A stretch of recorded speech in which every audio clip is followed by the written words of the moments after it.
informations sur la dernière. Mais c'est pas grave, je suis très content de parler une deuxième fois de ce chapitre qui m'a fait vraiment plaisir. Pour plusieurs raisons.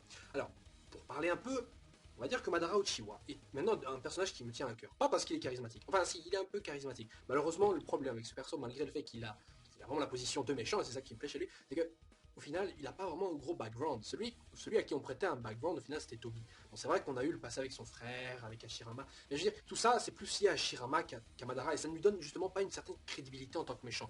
Ce qui lui donne, pour moi, justement, cette aura de méchant, c'est le fait que c'est le seul qui s'oppose vraiment au monde entier. Là, actuellement, il est tout seul face au monde. Il est seul face au monde, franchement. Il a contre lui toute l'Alliance, tous les anciens Kage, les nouveaux Kage. Il y a Naruto Sasuke qui tient un poids immense, il a aussi les Biju qui cherchent en plus à capturer, je trouve ça bien badass de sa part de se mettre debout en se disant bon la chasse va commencer alors que le mec il est tout seul quoi. Enfin bon, alors premier élément qui m'est venu, qui m'avait interpellé, c'est déjà le fait qu'il perde ses yeux. Certains se demandent pourquoi est-ce qu'il les a perdus, parce que tout simplement il peut pas faire revivre des yeux qui sont techniquement encore en vie. Mais alors on dira, mais alors pourquoi est-ce qu'il les avait quand il était en mort vivant? Parce que c'est justement ça le plus ou moins l'ajustement, le power-up que lui a filé Kabuto, parce qu'il avait dit qu'il avait fait des ajustements pour que ça soit plus puissant qu'à son apogée. Donc c'était ses yeux, c'était pas par rapport à Shirama, je pense que c'était greffé en lui, ou alors, enfin oui, c'était greffé en lui, donc, ou alors c'était vraiment Kabuto qui lui aussi remis, je ne sais pas, je sais pas comment fonctionne les Tensei au niveau restauration du corps, parce que bon, c'est vrai qu'il est revenu à la vie jeune alors qu'il est mort vieux, et pourquoi par exemple Chiyoba de Suna là, qui était morte vieille, est ressuscité vieille. Donc voilà, il y a des ajustements que Kabuto a fait. Et donc ces yeux qui donc ne peuvent pas ressusciter vu qu'ils sont implantés, il y en a un dans le corps de Nagato qui était mis dans la dimension du Kamui, donc qui est encore là, et allez savoir ce qui va arriver à ce taille-là. Et l'autre donc que possède justement Obito, actuellement, et qui est possédé par Zetsunan. D'ailleurs, l'explication concernant Zetsunan, je l'ai trouvé assez satisfaisante, parce que c'est vrai que je me demandais, putain, il était pas piégé par Chojuro, là, le mec de l'épéiste de Keri, là, enfin, soit. Bref. Donc le fait aussi qu'il arrive à absorber déjà l'Amaterasu de Sasuke sans le Rinnegan. Alors ça, je me suis posé plusieurs questions. Alors pourquoi est-ce qu'il y arrive alors qu'il n'a pas les yeux? Enfin, il a clairement pas les yeux, parce que sinon il ne chercherait pas à les voler. Et pourquoi il les garderait fermés déjà? Et pourquoi il les garderait fermés? Il garde ses yeux fermés parce qu'il n'a pas de Rinnegan, il n'a pas d'œil du tout. Bref.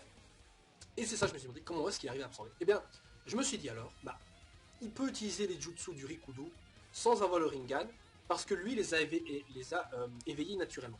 C'est-à-dire que c'est un pouvoir en lui, qu'il exprime techniquement à travers ses yeux, que ses yeux lui ont filé, et que c'est quelque chose d'acquis, même s'il n'a pas les yeux. Au contraire, quelqu'un qui a reçu les yeux ne peut exploiter ce pouvoir qu'à travers les yeux, et pas à travers lui-même. Et Madara, lui, peut exploiter ce pouvoir à travers lui-même, et pas forcément avec ses yeux. Vous voyez ce que je veux dire? C'est plus ou moins ça ma théorie, parce que sinon c'est une grosse incohérence. Je veux dire, pourquoi alors voir le Sharingan, on peut se partager et s'échanger les Sharingan, et moi je peux rester aveugle et toujours utiliser, je sais pas moi, le Susanoo ou quoi. Alors pourquoi est-ce que Sasuke ou Itachi même disaient qu'ils avaient besoin des deux yeux par exemple? Ou c'était Tobi? Non, je sais plus. Enfin non, c'était Madara, qui disait qu'ils avaient besoin des deux yeux pour pouvoir utiliser par exemple le Susanoo. Ça sert à quoi sinon d'avoir un œil et pas un œil? Voilà, c'est ça que je veux dire.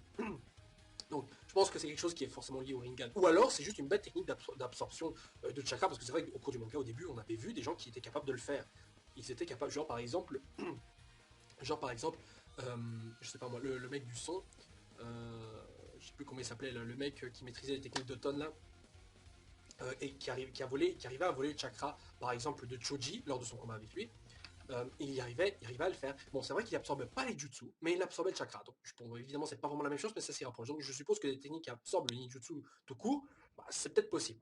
Ou alors c'est une incohérence. Ou alors c'est comme je l'ai dit, il arrive à utiliser le pouvoir sans ses yeux. Bref, je vais même pas m'attarder là-dessus. Donc après on a le Madara qui arrive facilement à voler donc le chakra senjutsu de Hashirama. Je trouve ça un peu con parce que Pain qui avait plus ou moins la même chose, il avait absorbé le chakra et lui il se transforme en statue de grenouille, ce que je trouvais logique. Et là pourquoi ça arrive pas?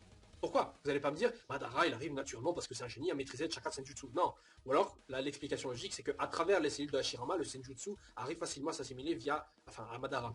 C'est un peu une facilité. Je veux dire, ok, je me greffe un visage, tout ce qui est à rapport avec Hashirama, c'est bon, quoi. Je veux dire, le chakra Senjutsu va pas faire, c'est les cellules de Hashirama, j'arrive mon petit copain. Non. Je veux dire, ça traverse Madara, donc Madara lui-même doit apprendre à maîtriser l'énergie naturelle. Enfin, je trouvais ça un peu bizarre, mais bon, c'est encore une fois une facilité scénaristique. Et c'est cet élément-là qui m'a fait dire que la faculté de régénération de Hashirama n'a été inventée que pour cette raison précise et que pour ce chapitre aussi, enfin que pour Madara dans cette situation-ci. Je suis quasiment sûr à 99% que c'est ça, que c'est pour ça qu'on a donné une régénération. Parce qu'avant on parlait pas de régénération à Hashirama, mais on lui a donné cet élément-là, alors que c'était un zombie, donc au final, si on les mentionnait ou pas, ça change rien. Mais là on l'a mentionné. Pourquoi? Parce que justement après, Kishimoto prévoyait déjà de faire revivre Madara. Mais comment tu veux donner un avantage? Comment tu veux garder l'avantage? comment tu veux faire garder l'avantage à Madara, qui était immortel de chakra limité, à maintenant un gars qui est plus immortel et qui a plus de chakra limité? Et bah facile, et ben on lui donne le pouvoir qu'avait Hashirama, qui lui-même se régénérait déjà. Et donc ça veut dire que la régénération qu'il avait en mode zombie, il l'a plus, mais maintenant il a celle de Hashirama Senju. Facile. Facilité scénaristique. Et voilà, j'ai découvert un truc. Voilà, je l'ai découvert, je suppose que certains s'en doutaient ou peut-être viennent le comprendre maintenant, mais voilà, c'est encore une facilité scénaristique pour montrer à quel point Kishimoto avait prévu, de toute façon, de donner tous ses pouvoirs vraiment pour justifier un peu la puissance actuelle de Madara. Bon, donc maintenant on a Hashirama qui est KO, qui est out, et on peut se demander qu'est-ce que foutent Sarutobi et Tobirama. Je sais pas, il y en a un qui est censé se déplacer, enfin qui peut emmener avec lui quelqu'un qui. Enfin, je veux dire, Tobirama, c'est un peu celui qui utilise le Shushin no Jutsu là, qui peut, bon, qui n'est pas l'éclair jaune de Konoha non plus, mais qui arrive de toute façon à se déplacer aussi rapidement. Je veux dire, entre Konoha et le champ de bataille, ils sont arrivés en un chapitre, enfin, un chapitre, c'est très court. Bref, et il y est arrivé, donc pourquoi est-ce qu'il n'arrive pas à faire une petite distance? Je veux dire, ils sont pas à 5 km l'un de l'autre, je veux dire, voilà quoi, ils sont pas si loin que ça. Et bien qu'est-ce qu'ils foutent? Je veux dire, ils ont pas attendu, ils étaient pas là. Voilà, on va attendre que Hashirama et Naruto cèdent parce que ce sont eux les héros, donc ils vont le faire. Ah bah merde, il y a Madara qui les a baisés. Bon bah on va prendre notre temps pour arriver. Non, tu t'amènes et tu suis, on sait tous que Madara est dangereux, il a survécu la dernière fois que Hashirama l'a soi-disant tué, donc là franchement putain quand vous l'aurez buté, qu'on brûle, qu'on écrase, je sais pas, qu'on éparpille son cadavre à travers tout le monde entier, qu'on soit sûr qu'il revienne pas à la vie cet enculé. Bref. Donc c'est un petit point qui m'avait un peu énervé, mais bon. Alors pour le reste, évidemment, il y a aussi un point que j'aime bien au niveau Sasuke, c'est que le mec, Sasuke, c'est bon maintenant messieurs, il se fera plus endoctriner. Ou alors il se rebaisera lui-même mentalement. En tout cas, le mec il se fera plus endoctriner. Madara, donc en tant que dernier Uchiwa avec Sasuke, lui a proposé de le rejoindre. Ce que je trouvais logique, et j'étais sûr que ça allait arriver. Et lui, bah non, Sasuke il se laisse plus faire. C'est plus un gamin, c'est plus un gamin. Là il est sûr et certain, là il veut en finir avec le passé. Et il veut éliminer Madara en lui disant qu'il a bien fait, enfin qu'il a mal fait, enfin qu'il va regretter d'être revenu à la vie parce que là ils vont se débarrasser de lui une fois pour toutes et je trouve ça très bien. Ça c'est un élément que j'aime bien parce que c'est vrai que si on a vu un Sasuke qui commence à hésiter, je veux dire ça remettra en question toute la progression du personnage dans les chapitres précédents et je trouverais ça extrêmement con. Ouais. Donc Madara explose Sasuke, explose Naruto et Sai.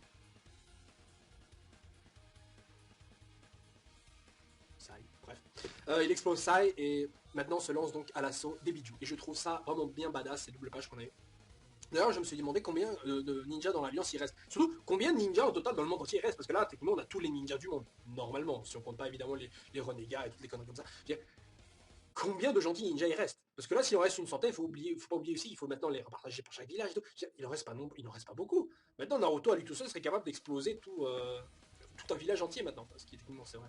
Mais quand même, je veux dire, il faut quand même un certain nombre de ninjas qui restent pour le monde entier. Ou alors, est-ce qu'on prévoit de éliminer tous les ninjas du monde? Allez savoir.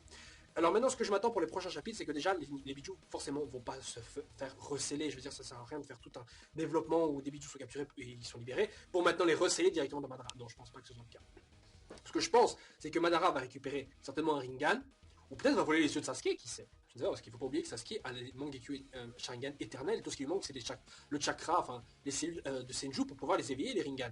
Et il ne faut pas oublier que, justement, Sasuke, il a su descendre Karin plein de fois, Karin qui est une Uzumaki qui est au Senju, et donc il y a techniquement lui déjà quelque part des cellules Senju. Donc le mec, je suis quasiment sûr que c'est pour ça que Karin est une Uzumaki, je suis sûr à 100%, je l'ai prévu dans d'autres vidéos et je le redis et le redis maintenant, je suis sûr que Sasuke peut éveiller le Rinnegan à cause du sang de Karin qu'il a absorbé plusieurs fois. Je suis quasiment sûr parce que c'est pas la première fois, il l'a pas fait une ou deux, trois fois, hein. Il l'a fait plusieurs fois durant sa jeunesse, visiblement, enfin ils se connaissent plus longtemps donc ça a forcément arrivé. Et donc je suis quasiment sûr que ça m'arrive. Je le dis maintenant, je le prévois, c'est une théorie que j'avais développée il y a longtemps et que je maintiens. Bref, à part ça, donc, je pense que donc, Madara va donc effectivement récupérer un œil ou deux, peut-être, je ne sais pas. Et après, en ce qui concerne Toby, vous vous demandez pourquoi je me prononce pas sur lui, parce que je ne peux pas vraiment me prononcer. Tout ce que j'avais dit, c'est que Toby va soit mourir, et s'il survit, c'est qu'il a évidemment encore un rôle à jouer. Et clairement, là, le rôle qu'il va peut-être jouer, c'est emporter Madara avec lui dans la tombe. C'est peut-être ça, et Zetsu vite fait. Donc emporter avec lui Madara dans la tombe. Et ce serait donc son ultime acte de rédemption, mais bon, de toute façon, la rédemption chez Obito, c'est... Voilà, quoi, c'est... Non, j'y crois pas trop. Bref, sur ce, je vous souhaite donc à tous une agréable semaine. On se retrouve la semaine prochaine pour le prochain chapitre. Salut les gens, ciao ciao, bisous. Zou